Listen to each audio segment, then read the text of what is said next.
அப்ராக்சிமேட்டா நீங்க பாத்தீங்கன்னா பர் கிலோமீட்டருக்கு 50 ரூபாய் சார்ஜ் பண்ணணும் மினிமம். சரிங்களா? ஸ்டார்டிங் ஏறவங்க 50 ரூபாய் சார்ஜ் பண்ணணும்.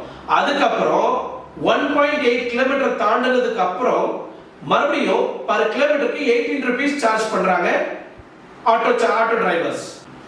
மினிமம் 50 ரூபீஸ் சார்ஜ் பண்ணணும் ஃபார் 1.8 கிலோமீட்டர்ஸ் மினிமம். அதுக்கப்புறம் பர் கிலோமீட்டருக்கு 18 ரூபீஸ் சார்ஜ் பண்ணணும். அதுக்கப்புறம் ஆட்டோ சார்ஜஸ் வெயிட்டிங், யாராவது அங்க வெயிட் பண்ணாங்க இல்ல ஏதாவது வெளியே போனாங்கன்னா மினிமம் 5 மினிட்ஸ்க்கு they are charging 1.5 paise 5 minutes. சரிங்களா?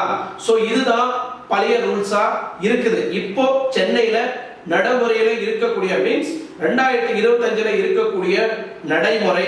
சோ இது அரசாங்கம் போட்ட விதி விலக்குன்னு சொல்லலாம். அரசாங்கம் போட்ட ரூல்ஸ் அண்ட் ரெகுலேஷன்ஸ். பட் இந்த ரூல்ஸை ஆட்டோ சங்கத்துல இருக்கிறவங்களாகட்டும் இல்ல